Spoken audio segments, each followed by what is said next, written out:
The next nama onwards, we are going to see the Lord who is going to be associated with yajna. 971st nama. Yajnaha. Swaradhana dharma samriddhi riktanam tadarthinam swayameva yajnaha. So, for those of them who cannot afford to perform an elaborate yajnam, the Lord is the yajnam for them. They don't have to perform. It doesn't mean we are telling them not to perform. If they can't, the Lord is the yajna. So he is called yajnaha. The next nama is yajnapatihi. Swayajna phalapradaha yajnapatihi. By performing the yajna, I should receive a phalam, the fruit. So he becomes the fruit. The next nama is yajva. Ashaktanam swayameva yajamanaha yajva.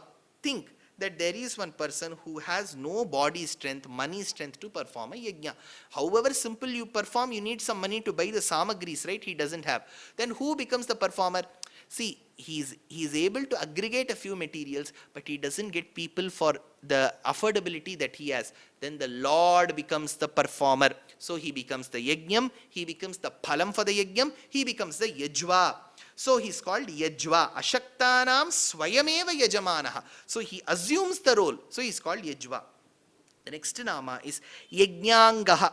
Samarthanushtitamapi yajnantaram asya sesha bhutam iti yajnangaha. So he performs, when the yajnam is performed, he thinks that I have become the yajnam, the yajna phalam, the yajva. Now whatever the devotee is performing, that is an angam to me, that is a shariram to me. So that is secondary. The intent is more important. The yajnam becomes my body. So he is called yajnangaha. That becomes his angam. The next nama is 975th nama. Yajnavahanaha. Tesham shakti shraddhadikaradhanena yajnam vahayatiti yajnavahanaha. So he gives the necessary strength, shakti, shraddha, sincerity, then adhikaram to the person who wishes to perform the yajnam. So he needs power. Second, he needs shraddha, sincerity, and at the same time he needs the knowledge, complete knowledge and right to perform the yajnam, adhikaram. So the one who grants that is called yajnavahanaha. The next nama is yajnabhrit. Vikalamapi yajnam swasmarana purnahutibhyam pushnati iti yajnabhrit. So the one who is able to rectify the defects in a yajna. See, when a yajna is performed, how much ever the karta desires, there will be some defects. There will be some blemishes in the yajna. If you pray to the Lord as yajna bhrita, he will be able to rectify the defects in the yajna and be able to complete the yajna.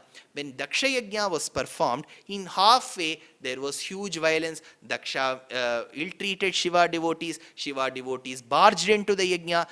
Daksha's head was cut. The head of a ram was attached. So all this happened. But who concluded the yajna? The Lord had to stay and complete the yajna. So he is called Yajna Bhrit. 977th nama. So it is Yajnakrit.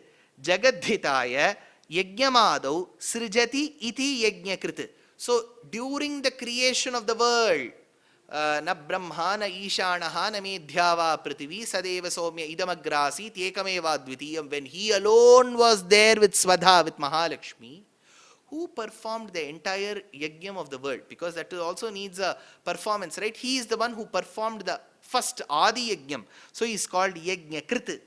The next nama is Yajni. Sarva Yajnanam Seshi Yajni. For all kinds of yajnams, he is the leader of all yajnams. So he is called as Yajni. The next nama is Yajnabhuk. Tanu bhunkte bhunakti veti Yajnabhuk.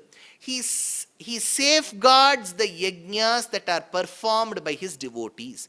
He will ensure that the yajna gets cut off in the middle, because it will lead to viparita phalam for the karta. So he will ensure that the sacrifices, the yajnas are performed completely. So he is called Yajnabhuk. The next nama is Yajna Sadhanaha. Tesya Jnanadvara Siddhyupaya iti Yajna Sadhanaha. So, yajna in its own way is a form of knowledge. So, when Karma Kandam deals with yajnas, that is also equally important. So, there is nothing like Karma Kanda is not important and Jnana Kandam is important, which some of the Vedantins think. And it is not the other way around where karma kandam alone is important and jnana kandam is not important, like how Purva Mimamsakas think. Like a perfect Vedanti, Ramanuja says, Eka Shastram. So the karma kandam and jnana kandam is Eka Shastram. So for that people, he becomes the way of knowledge. So he is called Yajna Sadhanaha. Next nama is Yajñantakrit. Yajna Paryavasanam Svatattva Karoti iti Yajñantakrit. So he is the one who will grant the Tattva Jnanam. He is the Tattvam. Now the Tattva Jnanam will have to be granted to the Karta so that he realizes the importance of Yajna as laid in our Dharmashastras and Vedam. So the one who is able to grant that necessary Tattva Jnanam is called Yajñantakrit. The next nama is Yajna Guhyam. Yennirapekshopi sapekshatvat yajneshu purodashadikam bhuktva triptyam starpayati tadya vidhigati sadhana vida eva vidanti na sthula drisha iti yajna guhyam. So he is the very underlying secret. Why is the yajna performed? Sir, because I want lot of wealth. That is your desire. So you are performing the yajna. How will the fire grant you the phalam? No, sir, if I put for fire, fire will grant. How will fire grant on its own? So there is an antaratma to the fire who's there in you, who knows your intent. So as you offer, the recordings are made. So the secret of a yajna is, though you may be using different sadhanams, the antaryami to every sadhanam is the Lord. Inside the water, for the tirtham that you keep in a pot, the Lord is there. In the mud pot, in the mud, the Lord is there. In the fire that is radiant, the Lord is there.